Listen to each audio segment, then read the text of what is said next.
is paper number 1 is the objective questions. We have 40 objective questions. We have 40 objective questions in paper 1, and 1 hour 15 minutes lah. 1 hour 15 minutes, and it will give you 20%, 20% daripada jumlah, 20% daripada jumlah what we call peratus jumlah lah daripada exam. Okay, then we have a paper 2. Paper 2 ada sebenarnya ada 6 soalan. Okay, 3 soalan di bahagian A dan 3 soalan di bahagian B. But in your bahagian A ada 3 soalan, you kena jawab semua soalan. In a bahagian B ada 3 soalan, you jawab 2 soalan sahaja. So the total mark is 100%, 100 markah, tapi akan ditukar kepada 60%. Akan ditukar kepada 60%. Okay, tempoh masa dia 2 jam 30 minit. 2 jam 30 minit. Okay, that's the second thing. And then the third one is paper 3. Paper 3 is a project. It's your project, kerja khusus. Okay, kerja khusus kita akan buat normally in form 5 lah, not form 4. Form 4 tak payah buat apa-apa kerja khusus. Masa you naik form 5,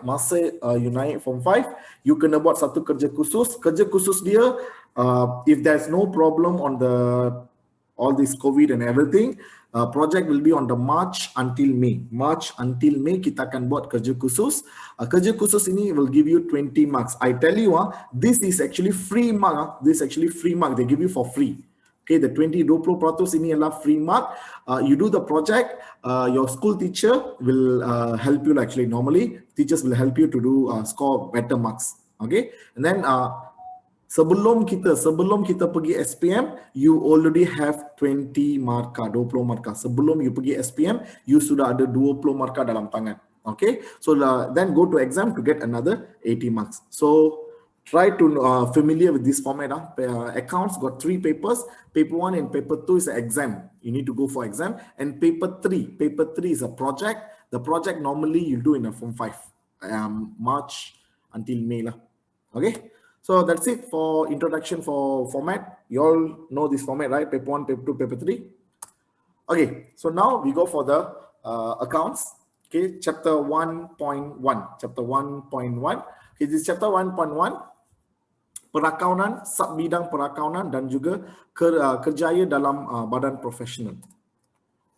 Okay, first thing you need to know apa itu perakaunan. Apa itu perakaunan? Perakaunan adalah perekodan. Perekodan urus niaga kewangan. Urus niaga kewangan. Ya, urus niaga kewangan. I will underline the important word. Okay. Perakaunan adalah perekodan urus niaga kewangan yang berlaku dalam organisasi perniagaan dan juga bukan perniagaan secara sistematik. Secara sistematik termasuk prestasi perniagaan, kedudukan kewangan, perancangan dan juga analisis. So there's a two key point here. Okay, perekodan urus niaga kewangan secara sistematik. That's the accounts. Okay, perekodan urus niaga kewangan secara sistematik. Don't care it is business or non-business. Okay, business contohnya like all the businesses that you can see all over the world. The non-business seperti koperasi, club dan persatuan. What else?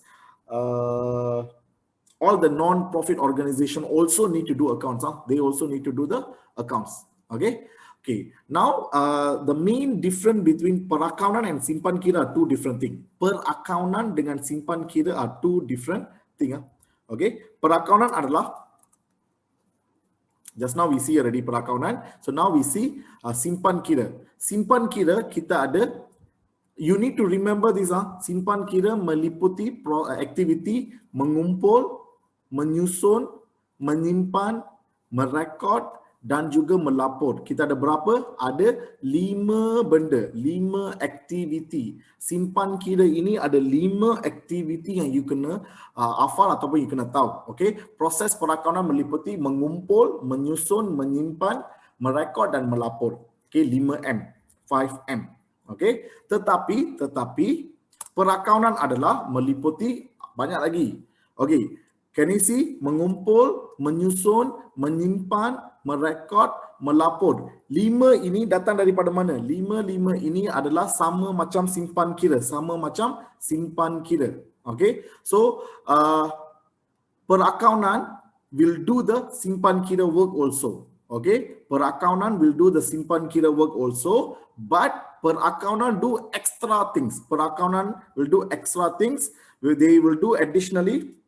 They do menganalisis, mentafsir, merancang, menilai dan merumus. So all together they will do 10 activities. Okay, 10 activities. Okay, this is something like a subset set lah. Okay, simpan kira. Okay, normally who will do the simpan kira? Normally who will do the simpan kira? A kerani account. Kerani account will do the simpan kira work. Kerani account will do the simpan kira work. Like after SPM, you become a kerani clerk. Okay, but the perakaunan, who will do the perakaunan? Accountant will do the perakaunan. Accountant. So accountant have a bigger. Yes, very good. Accountant will do the perakaunan. The simpan kira is the clerks. The normal accounts clerk will do the simpan kira. Okay. So, but normally, if you ask me in a real life, what happened was this one. Wait. Mengumpul, menyusun, menyimpan, merekod dan melapor is actually a part of the perakaunan work, right? The accountant don't do this. Accountant just curi from here. The accountant will curi from the simpan kira. The clerk will do this, and then the accountant will take that, and then accountant will continue menganalisis, mentafsir, merancang, menilai dan juga merumus. Okay, normally in a real life lah, by right, your accountant's work is mengumpul. Mengumpul apa? Mengumpul the data. Okay, contohnya macam mana nak mengumpul data? Semua urus niaga, kita beli, kita jual, right? Kita beli, kita jual. Whenever you beli, you go to the shop, you buy, what do you get? Whenever you go shop, you buy something, right? You bayar duit, what do you get? Selain daripada barang yang awak beli. Selain daripada barang. Yes, very good. You akan dapat receipt, very good. So kita akan kumpul the receipt. Kita akan kumpul the receipt. Kita ada banyak dokumen lagi yang, okay. Nanti kita akan belajar banyak dokumen lagi seperti invoice, nota debit, nota kredit, keratan cek, apa lagi? Makluman debit, makluman kredit, memo. Okay, ada banyak dokumen lah. Okay, but the famous document that we all know is maybe check, receipt also receipt also yes, cash deposit slip deposit tunai, slip deposit tunai. The one is a cash deposit. Okay, so semua dokumen ini apa kita buat? Kita akan mengumpul. Step number 1, kita mengumpul. So kita akan mengumpul. After mengumpul, kita kena menyusun. Menyusun apa? Menyusun mengikut bulan. Bulan Januari. Biasanya kita akan kumpul untuk 1 tahun lah. Kita akan kumpul untuk 1 tahun. Lepas tu kita akan menyusun. Okay, Januari, apakah dokumen-dokumen Januari? Dokumen-dokumen Februari, March, April. So kita akan susun mengikut bulan dan juga susun mengikut kategori. Kategori contohnya ini semualah resit belian. Ini semualah resit jualan. Okay, kita ada 2 jenis resit lah. Resit yang kita menjual dan resit yang kita beli also. Okay, kita ada, so kita menyusun mengikut kategori. Lepas tu kita akan menyimpan. Menyimpan ni kita kena simpan dalam file lah. Okay, menyimpan. Selepas menyimpan untuk 1 tahun, baru 1 bulan ataupun 1 tahun, baru kita akan merekod. Merekod adalah merekod dalam buku account lah. Okay, kita ada beberapa buku account. We will record all the thing that you keep. Okay, all the receipt, document, everything. Kita akan merekod dalam buku-buku perakaunan. Selepas kita merekod dan kita akan membuat laporan. Okay, apa beza merekod dengan melapor? Okay, merekod adalah just put. You just record ni. Melapor is in a right format. Okay, merekod you just put the information. Melapor means must prepare with the right format. Okay, in accounts we have few formats. Okay, so we will prepare the information according to the format that's set by the accountant in this world. So melapor kita akan mengumpul the data, menyusun, menyimpan, merekod. Lepas merekod kita akan melaporkan maklumat yang kita merekod. Okay, that's what the simpan kira will stop there. Simpan kira will stop there. By that, accountant will redo that to check whatever they did is correct or not. But in a real life, normally accountant very lazy. They will just curi daripada simpan kira. And then after that, accountant will continue. Accountant will continue Read, menganalisis. Okay, how they menganalisis? Apa yang mereka akan menganalisis? They will see whether untung yang kita dapat tahun ini, untung yang kita dapat tahun lepas. Okay, kita akan compare. Okay, kita akan menganalisis. Tengok company kita doing good or doing bad. Okay, become good or become, graf kita naik ke, graf kita turun. Kita akan buat menganalisis. Who will do this analysis? Per accountant will do the analysis. If we go ask the clerk, they don't know the analysis.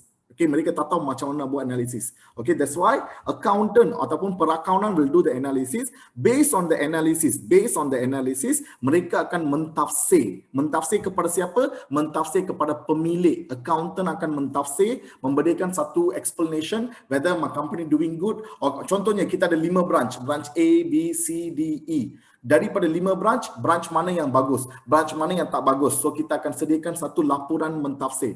Okey, daripada tafsiran itu kita akan merancang. Contohnya saya ada 5 branch, daripada 5 branch A dapat banyak untung. So I plan to put more staff there. Saya hantar banyak staff dekat sana untuk menambahkan lagi jualan. Kita branch number E, the last branch rugi, terlalu banyak rugi.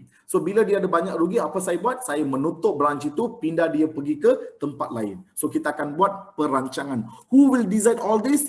Accountant, the per accountant will advise all this kepada pemilik. Then pemilik will take the decision. Pemilik akan mengambil keputusan. Tapi siapa akan bagi idea? Siapa akan bagi cara-cara rancangan? Accountant will give the rancangan. After that, mereka akan menilai whether rancangan mereka boleh berjaya ke tak berjaya. And last one is mereka akan merumus. Okay, they will do a conclusion on that company. Okay, ini adalah 10 aktiviti per accountant. Daripada 10 aktiviti per accountant, 5 aktiviti daripada per accountant adalah simpan kira. Okay or not? This one I personally call this 10M. Kita ada 10M. Mengumpul, menyusun, menyimpan, merekod, melapor, menganalisis, mentafsir, merancang, menilai dan merumus. Can remember or not?